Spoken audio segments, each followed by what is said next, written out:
নমস্কার, আমি doctor Abhik Ghosh, homeopathy doctor. হার্নিয়ার ব্যাপারে কথা বলতে গেলে প্রথমেই বলি যে হার্নিয়া পেশেন্টের হয়েছিল এবং ইনিশিয়াল ফেজে হার্নিয়াটা ধরা পড়ে এবং ইনিশিয়াল ফেজে ধরা পড়ার জন্য আমরা যে মেডিসিন গুলো ব্যবহার করেছিলাম তাতে কুইক রেজাল্ট দেয়। 4 মাস মেডিসিন খাওয়ার মধ্যেই পেশেন্টের হার্নিয়া চলে যায় এবং 4 মাসের আগেই চলে যায়। আমরা 4 মাস পর্যন্ত মেডিসিন কন্টিনিউ করেছিলাম। এই হচ্ছে আমাদের জিস্ট হার্নিয়ার ব্যাপার। এটা ছিল আম্বিলিকাল হার্নিয়া। একদম শুরুতে আমরা পেশেন্ট পেয়েছিলাম বলে আমরা খুব কুইকলি রেজাল্ট দিতে পেরেছি এবং পেশেন্ট হ্যাপি, আমাদের কাজও শেষ। তো সেই হিসেবে হার্নিয়া যখন ইনিশিয়াল ফেজ, আমি এটার জন্য আপনাদের বলতে চাই যে হার্নিয়া যখন ইনিশিয়াল ফেজে শুরুতে যখন মনে হচ্ছে যে কিছু যেন অ্যাবডোমিনাল কন্টেন্ট যেন বাইরে বেরিয়ে আসছে কোনো একটা পার্টিকুলার এরিয়া ধরে, কিছু হার্নিয়ার পয়েন্ট হয়। এছাড়াও কিছু ইনসিশনাল হার্নিয়া হয়, যেখানে ইনসিশন পড়ে সেখান থেকে হার্নিয়া ডেভেলপ করতে পারে। তো সেই জায়গাটায় আমরা যদি একদম ইনিশিয়াল ফেজে লোকাল হোমিওপ্যাথি ডাক্তারকে দেখিয়ে থাকি তাহলে আমার মনে হয় শুরুতেই চেক করতে পারবে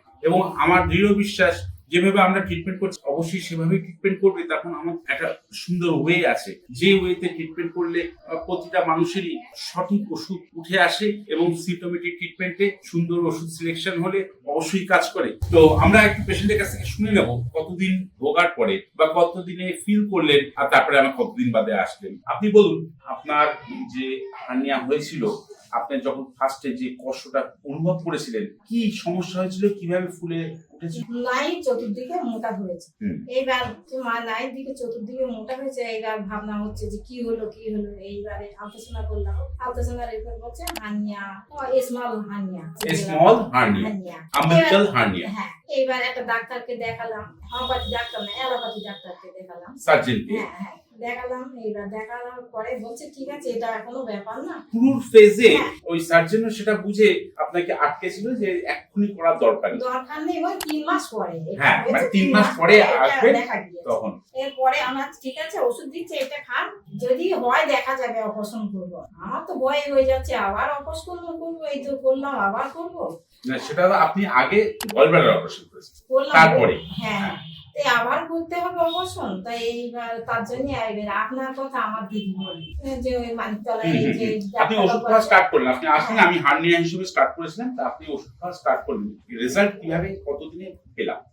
রেজাল্ট 2 মাস মতো নিয়ে আমি তখনই নিজেই বুঝতে পেরেছি যে কমে যাচ্ছে। আপনাকে এসে বললাম, তো বলছে ঠিক আছে খেয়ে যান, 4 মাস কন্টিনিউ খাও। 4 মাস খাওয়ার পরে আর কিছু পাওয়া গেছে? একটু উঠে দাঁড়ান, আমি একটু নাভিটা দেখাতে চাইছি। সবটা ইউনিফর্ম আছে একদম, কোনো জায়গায় এক্সট্রা করে বেশি কোনো গ্যাপ নেই, কোনো এক্সট্রা সোয়েলিং নেই, একদম ঠিক আছে। আগে ছিল এই জায়গাটা ছিল, এইখানে কোনো ব্যথা আর নেই, আর ফোলাও নেই, একদম জায়গাটা ভালো হয়ে গেছে। তাহলে আমরা দেখাতে পারলাম যে হার্নিয়া কিন্তু ইনিশিয়াল ফেজে যখনই আসে পেশেন্ট, আমরা কিন্তু নিরাশ করি না। হোমিওপ্যাথি কখনোই নিরাশ করে না এবং যথেষ্ট সুন্দর ওষুধ রয়েছে, সিমটমস ম্যাচ করে এবং ওষুধ দিলে কাজ হয়। এটাই দেখানো ছিল।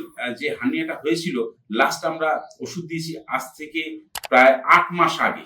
8 মাস আগে আমরা লাস্ট ওষুধ দিয়ে শেষ করেছি। তারপর থেকে কিন্তু হার্নিয়ার ব্যাপারে কোনো ওষুধ পড়েনি। এই 8 মাসে বিনা ওষুধে পেশেন্ট কিন্তু আজও যতটা ভালো করে দেওয়া হয়েছিল ততটাই আছে। এটাই দেখানো ছিল। হোমিওপ্যাথি দিয়ে সারানোর পরে বিনা ওষুধে সে কিন্তু দীর্ঘদিন ভালো থাকতে পারে। ঠিক আছে, নমস্কার, ভালো থাকবেন।